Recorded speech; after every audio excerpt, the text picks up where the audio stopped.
Hey everybody, and welcome to the 2 o'clock speaker, or 2:30. This is Rich Cassara. He's a systems admin and DevOps engineer hailing from the area of Ann Arbor.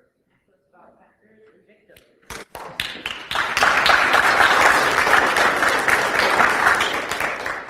Thank you. So I guess I'll get right into it. So the title of this talk is Vectors and Victims, and it's about analyzing information security problems and concerns through the lens of disease models. I like to think about, I like to do a lot of thought experiments and comparative analysis, thinking about things in different ways and how we can compare them. And I think it's a really strong way to get new insights and figure out new ways to do things. So that's here we're saying the objective in this talk is that I want to discuss information security through the lens of epidemiology, which is the fancy word for studying how diseases travel and spread. And like I said before, comparative analysis of things can give a lot of insights and spark ideas in people that may not get them from a more dry, technical, straightforward talk. So if we take things that we know about and think about how they compare to different areas in interesting ways, we can get some new ideas and come up with some new, fresh things to do. So first, I want to make sure everybody's on the same page. We're going to do a quick biology crash course because we're going to be comparing and contrasting biology and information security. Being an information security conference, I assume most people are set with a lot of the basics there, but we may or may not have the same foundings in biology. The primary thing we need to understand for this is the immune system, which is the blue team for your body. It's going to defend you from diseases and other bad things trying to get in and possibly harm your body system. There are actually two different kinds of immune systems in living things. There's the innate immune system and the adaptive immune system. The innate immune system is in every living thing on the planet. It's non-specific defenses against disease and injury. Examples are like your skin. Your skin is a highly important immune organ in your body, but it doesn't matter what is trying to attack you. Your skin is just protecting the inside of your body from things that are outside of it. The adaptive immune system is not in every living thing, but only in vertebrates, specifically jawed fishes and above, because there are a handful of vertebrates that do not have adaptive immune systems. But the adaptive immune system is the process, it's antibodies and other things within your body that respond to a specific threat and then learn about that threat and make you more able to fight it if you encounter it again in the future. And this is the process by which vaccination works, using the adaptive immune system. So like a good security operation, your body practices defense in depth. First, as I just said, we have the skin on the outside protecting us from all kinds of things that are out in the environment that if you did not have skin would get to you pretty quickly and you wouldn't be very happy. There's the inflammatory response, which is also part of this innate immune system. And this is the body, cells and tissues swell and generate heat in order to stop things from getting worse, and it can kill certain bacteria or viruses that are trying to get in. Then you have the white blood cells floating around in your circulatory system, which find anything that's a foreign body that doesn't seem to belong there, and they just surround it and eat it. And then, as I said, in the adaptive immune system, we have antibodies, which are specifically tailored proteins that attack anything. They attack viruses that have already been encountered before. And so now we need to, in order to do a proper comparison between our disease models and information security, we need to be on the same, get a frame of reference for how we're going to model this.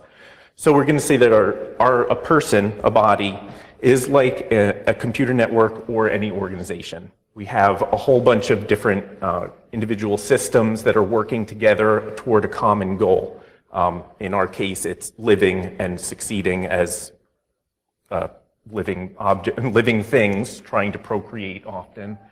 And in an organization, it's trying to make money. We're also trying to do that as people. Then the skin, as I said, one of the most important organs for the immune system, acts much like a firewall does for an organization. It's the first line of defense against everything that's outside of that organization.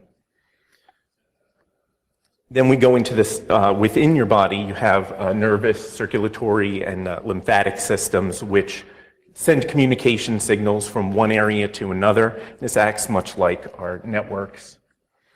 And then finally, the things that are outside trying to get into us are the pathogens, which are the threat actors that are trying to get into our organization. So there's a couple different ways that diseases come about, different disease origins. The most simple is direct transmission. Then we have vector-borne diseases. These are all ones, I'm going to go into depth into each of these categories. There's more categories, but I did not go through all of them. Cancer is its own separate thing that can happen. And then we have the autoimmune diseases. And I'll touch on each of these to a different extent. First, we're going to go on to direct transmission. I'm going to spend the most time here. I've broken it down into a couple different things that we can think about how direct transmission of diseases works, like direct transmission in information security. So in a disease, it's passing from one organism to another. Most commonly, it's within the same species. So it would be you are going from one person to another, but it can go cross species as well. So for example, your child comes home from school with a nasty cold and passes it on to you by direct transmission. Now, as I said before, the skin is like our firewall. And like any firewall, there have to be some port. You can't have all your ports closed or you're not going to get anything done and your business will die. Similarly, if your body doesn't have some ports open, you're not going to do so well. So in this case, we've got TCP port 25, which is SMTP, and we need to have transmissions happen there because otherwise you have no email. Now, in this example, we're having an email come in, and it's getting delivered to an individual user. This user is going to be a cell. The cell's name is Dave. So the email comes in, and unfortunately, this email has a virus in it, or more properly, an email worm. And the way that an email worm works is that once it gets onto one person's computer, it's going to copy itself. And this is exactly what happens when you get a cold. Oh, sorry, I went too quickly there.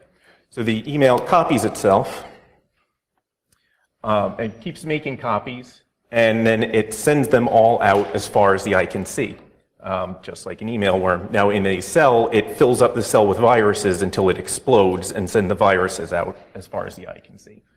And it spreads to other cells within your body and then to other people through coughing and sneezing, much like an email worm sends itself out through your address book and gets to all of your contacts.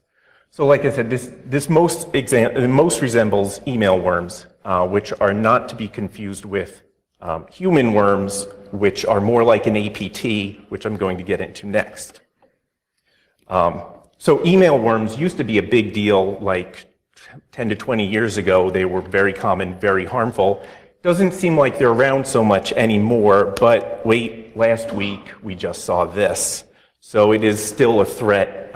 This was the Google Docs, fake Google Docs OAuth hack that was spreading around for a while. But luckily, we've gotten better at handling these things, and Google was able to shut it down within the same day, whereas 20 years ago, an email worm would last for weeks.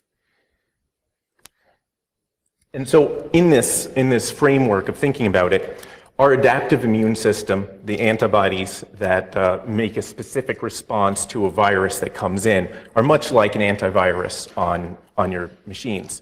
The signature for the primitive way that the initial way antivirus would work is that we would get different virus definitions, which would be a signature like a hash for a specific piece of malware or a virus. And that is just like how our antibodies work.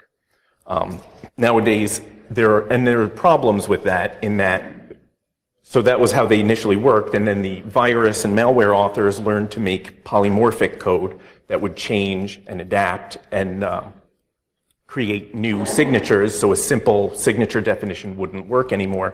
And that's the same thing we see in biology with the antibiotic-resistant bacteria starting to show up and becoming more prevalent, because we used to have a signature, like a specific drug that would kill a bacteria, and then that bacteria adapted, so that drug no longer affected it. Also, it's similar in viruses. This is kind of more like the flu or the cold, where they're very mutable viruses. Their genetic code isn't stable, unlike something like polio or the measles, where you have those are stable viruses that we could create a vaccine for, and once you're vaccinated against it, then you can never get that disease because your body already has the antibodies that block it. But the flu and common cold viruses are highly mutable and change all the time. So with the flu, we can see, the scientists can figure out which kinds of flu are most likely to be prevalent, and they can make a shot for it, but it only lasts 1 year because the next year the flu is entirely different and you need a new set of signatures to make a vaccine against that virus. So like I said before, we're going to get back into APT. APT stands for Advanced Persistent Threat, and that is as opposed to like an email worm where somebody just sends it out and it goes wherever it wants to and they just spread havoc. An APT is somebody wants to specifically get at you. Usually this is referred to in terms of like nation states, like China is hacking you, Russia is hacking you, North Korea is hacking you. Just spin the wheel and pick a country that's hacking you. So it's advanced and it's persistent because if you get rid of them, they keep trying to come back, and it's a threat, obviously. So this, like I said, is more like a worm. This lovely piece of nightmare fuel is a tapeworm up close. So we'll get rid of him. Now, so an APT is a lot like a parasite. Instead of talking about viruses, we're going to talk about parasites now. They are deeply embedded. They make themselves, when they're successful, they're very hard to detect, and they siphon off your resources without you knowing about it as much as possible. That's the most successful parasites are just like an APT when they're most successful. They want to stay hidden and not be detected by you as long as possible. So how do you get this? Usually, a lot of times this comes through bad decisions. In this case, this is obviously an example of how to get a parasite. And getting an APT is more like an employee finds a USB in the parking lot that is labeled somehow that makes it tempting for them to plug it into their work computer. And then all of a sudden, your company has APT installed somewhere in there. And not until later do you realize that you've made a huge mistake. And now, deeply embedded within your organization, there is a parasite or an APT that is slowly sucking away your resources without you knowing about it.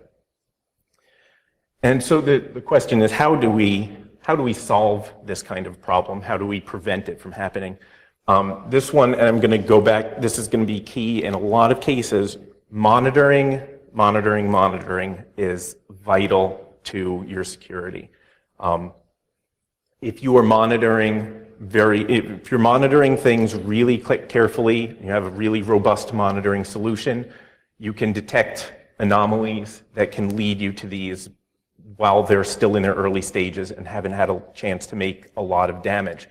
Similarly, if you are really carefully monitoring your health and your things that are happening in your body, you can detect smaller changes that might prompt you to visit a doctor or think that there might be something wrong, and you can catch something like a parasite, like a tapeworm, before it's been going on for too long.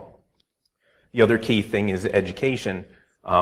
If you educate your users about the threats of plugging in unsafe USB drives, educate them about opening unsafe phishing emails, you can prevent a lot of these from taking hold. Just like if you educate people about properly cooking their food, you can prevent a lot of parasites from taking hold.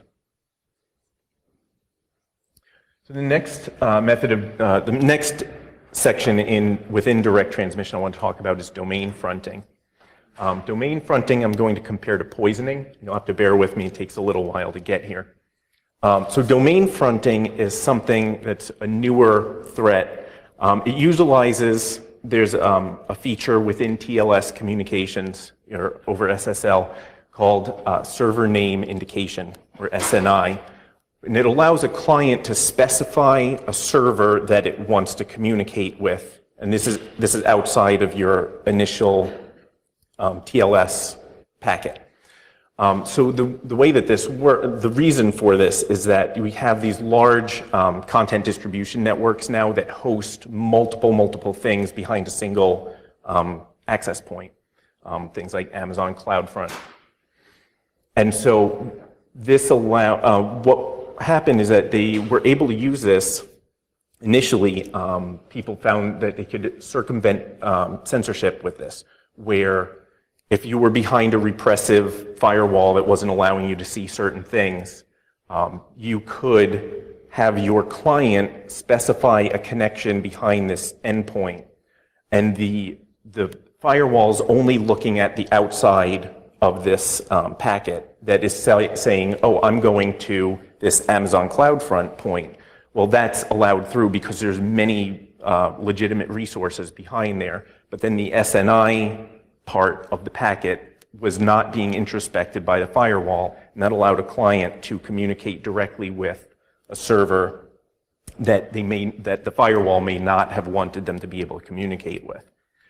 The thing is, this, like any technology, was able to be weaponized, and so there were some APTs where they were able to install a backdoor into a system that was communicating over this domain fronting. So they get a backdoor in, and then it looks like, if you're looking at your outbound traffic, it looks like it's going to Amazon CloudFront, and that's normal. But then within Amazon CloudFront, they set up a small reflector instance, which would then go to their command and control server, which normally would have been detected and blocked by a firewall that was properly monitored. So this is it's a really difficult to detect kind of thing. And this reminded me of, this is going back a long time. In 1982, there was Tylenol tampering in the Chicago area that killed 5 people. And so this is all about trust, where someone goes to a store that they trust, they buy a product that they trust, and this is how Tylenol was packaged at the time. You would open the top, there's just some cotton in there, and then you had these capsules that could be taken apart, and you could replace that powder inside with poison instead. This is actually a case that was never solved. Nobody knows definitively what happened, who did this and why, and it was pretty awful at the time. But it did prompt a recall, and it prompted some safety changes, which we'll get into in a bit. So we're going back to our firewall and our trust, and in this case, we're now going through TCP/80. And so, like a firewall, we've got in our bodies, we do a lot of, we've got rules for what we allow in and what we allow out. These rules are controlled by your brain, which has a whitelist of things that you should put in your mouth and things you shouldn't. So, for example, if your grandma comes with some cookies, then you know this is good. Grandma is a trusted source for food. We're gonna allow this. Her cookies are delicious. alternatively, that sketchy looking food truck on the corner, your brain might say, let's not go there. So the problem with domain fronting is that this Amazon, like Amazon or any other cloud distribution point, it's a trusted source. You have to trust it because there's so many resources behind it that you do need. So it looks like grandma serving you cookies. But it could be that unbeknownst to grandma and you, somebody went into her flour and replaced it with anthrax. Wait, that's the anthrax I want. So it's this trust problem is the key with domain fronting. And so the solutions here, in the case of the Tylenol tampering, it led to better product safety controls. Now we have all drugs that are sold have these safety seals on it, so you know that this came directly from the factory, nobody has tampered with it. And there haven't been problems like that since. If anybody does encounter, like anytime anything's happened, it's because like somebody within your house poisoned your own bottle. It's not happening at the store and being returned to the store shelf because these safety seals let you know that it's not safe. In order to map that over to information security, that would involve like a lot better introspection and monitoring from the cloud distribution points. It means that grandma needs to be testing her flour before she makes her cookies. And there's only so much that we can expect them to do. It is really a difficult problem to fully solve, but they are working on it. And when something is detected, it can be shut down immediately, but the detection in the first place is difficult. But then, like I said, the deeper monitoring, again, monitoring on Amazon or whatever cloud provider's part is part of it, but then also on monitoring on the client side. The only way to detect this would be because the packets coming from the client, the firewall is not able to dig in that deep usually. They might be working on improving the firewalls to do that. I don't know if that technology is there yet. But it would slow down the network for sure to introspect that much more than you're already doing.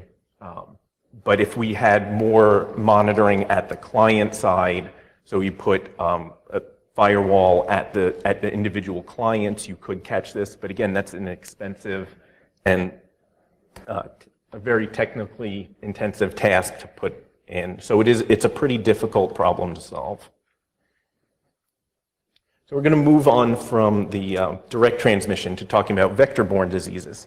In a vector-borne disease, there's a vector is anything that transmits the disease to another organism, but the vector itself is unaffected. It's just the vessel that the disease goes through. Most commonly mosquitoes, but other insects. There's other things that can be the vectors for disease. So we're going to look at mosquitoes here. So here we have a virus like dengue or Zika, and the mosquito comes along and it gets this virus inside its gut, and it doesn't bother the mosquito at all. But then the mosquito comes along and finds a person, and now that person is ill. So we're going to wind this back to information security and think about how does this map over here? Well, instead of a virus, let's say that this is a Russian hacker. And instead of a mosquito, this is a bank's website. And this hacker wants to get your banking information, your login, or some other information from you. So it's going to be, the bank website is going to be the vector that it uses to get to you through a cross-site scripting vulnerability. So thinking about cross-site scripting, it really is like a vector in that the bank itself, the bank's website is where this vulnerability is. Just like you're not getting malaria or Zika virus by going out and eating something that has it in it. You're getting infected by this mosquito. You're getting infected by visiting your bank's website, albeit through a maliciously crafted link to it. So it's going to hurt. It's using that website as a vector to get to the user. The website itself doesn't really suffer. And I put an asterisk there because in theory, if companies have a lot of vulnerabilities, if their customers are subject to getting hacked frequently, they should suffer in their reputation, they should suffer in the market in some way. But if you think about it, that never really seems to play out. We can think of, major breaches to Yahoo, Target, Home Depot, TJ Maxx. None of the companies, Sony, none of these companies suffer real repercussions for losing their user data. The only one I can think of is that Yahoo probably lost some of its valuation when they were bought out, but ultimately they're still around. It doesn't directly hurt them. Conversely, if there's if you go up to a company's website and you say if you tell a company they have a vulnerability that can directly impact them, like this can lead to a shell inside your system, they can steal your data, the company's going to be on the ball trying to fix that as soon as possible. That's like hair on fire. Whereas if they have, you have a reflected XSS and somebody, explains how that can affect their customers, it's a much lower priority because it's not really directly impacting them. They do need to get it fixed. Sometimes they have compliance regulations that they need to get it cleared up for. But if there's not any pressure for them to fix it, it's not pressuring them in of itself because it doesn't actually impact their own bottom line. So the solutions for a vector-borne illness, there's the interesting and technically difficult, and there's the easy way. Something they're doing with mosquito control is that they're looking at the genetically modifying mosquitoes so that they self-destruct, and where they'll genetically modify male mosquitoes, release them into an environment, and then I can't remember the exact details, but I think they're completely infertile or they produce offspring that are completely infertile, and it causes the entire mosquito population to collapse in the area. It's really interesting science, but it's technically difficult and expensive. The alternative is to provide mosquito nets, which is proved really effective in poorer parts of Africa at reducing malaria infections. And so mosquito nets is something that I was thinking about with this, that we're kind of doing with our browsers. The browsers are working on preventing the simpler XSS effects. So we get back here, and so we're going to put a mosquito net on our user. And so now when this hacker tries to get in, instead he's blocked by Chrome has a built-in XSS auditor, which can catch a lot of the effects. Now there are still ways to circumvent this, just like you can get a hole in a mosquito net, but it does reduce the ability for it to get through. And as the browsers update and get better at this, they'll make it harder and harder for these kinds of attacks to affect people. So I'm going to move on now from the vector-based illness to cancer. Cancer obviously is an awful illness that can affect anybody at any time. And similarly, this is something that, so it happens from biologically. We have a mutation that starts within the cells of the body, and that mutation causes them to uncontrollably replicate themselves, form tumors, and they choke off the rest of the resources in the body. There are some cancers are going to just happen, and there's nothing you can do. There's some that are exacerbated by external factors, obvious examples like lung cancer for smokers. But earlier detection, the sooner that you know that there is a cancerous mass, and the better the outlook is at getting it cleared out and having a normal rest of your life. So thinking about this in information security is like an insider threat in your company. You start with a disgruntled employee who might be just plugging away at work but not particularly happy. Let's introduce an external factor like some shady foreign agents that get in contact with this person. And they convince them, either monetarily or through some other means, that they should send them some information on your company.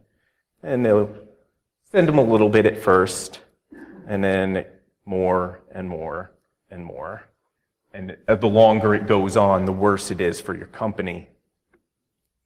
Similar to the longer that the cancer is undetected and allowed to grow, the worse the outlook is for the person.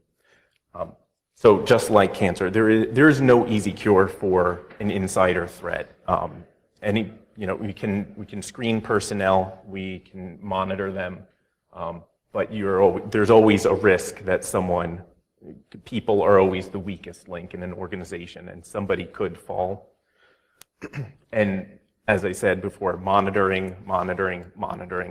The more you can monitor the things coming in and going out of your networks, the better your chances are of detecting it early on and cutting it off before it's too late. So finally, I wanted to talk about autoimmune disease. Autoimmune disease can range from things like allergies to the immune system of the body attacking certain cells in your own body. So there are the autoimmune disorders it's an oversensitivity in the immune system, such that it's attacking things that it shouldn't be. And that attack, depending on how strong the response on it, can be life-threatening, as the case is with many allergies. And this is something we see in information security. This is something that is constantly happening. Somebody updates your antivirus or some other security system, and it detects a vital system files as being bad, and it quarantines them and bricks your system. So that is much like an autoimmune disorder. Also, you can have this autoimmune problem in your information security status from your own staff.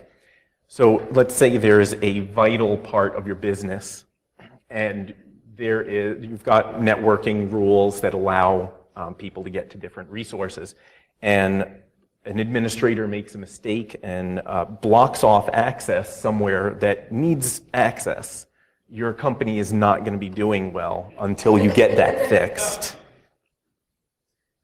So I'm going to start wrapping up the talk.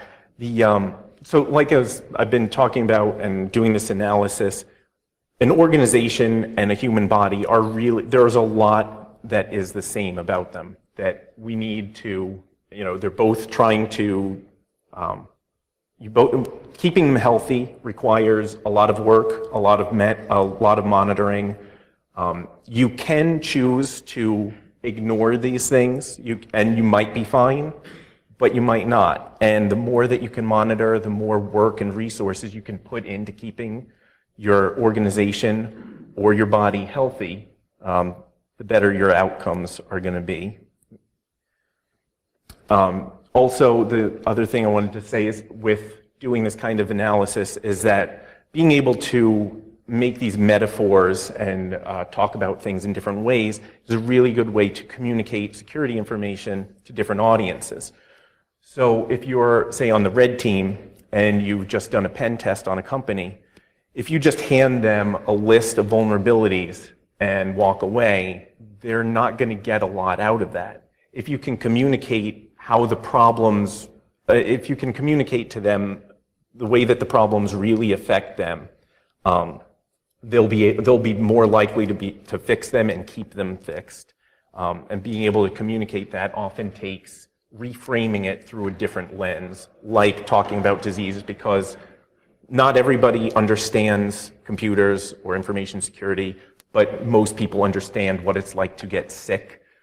So you can kind of map it over onto that, and it's a little easier for them to understand.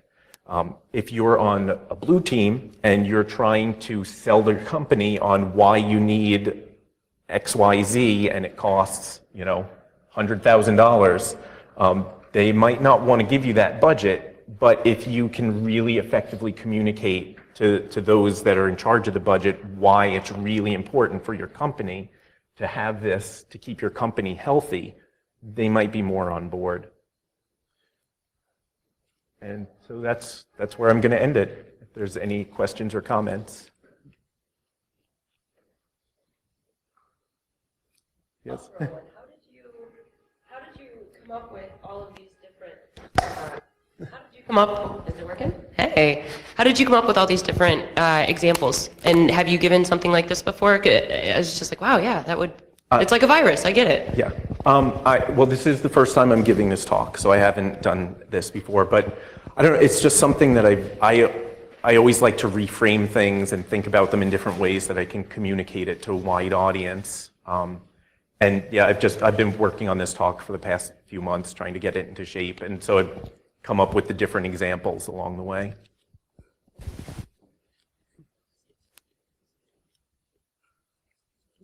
And if there's nothing else, then thank you very much.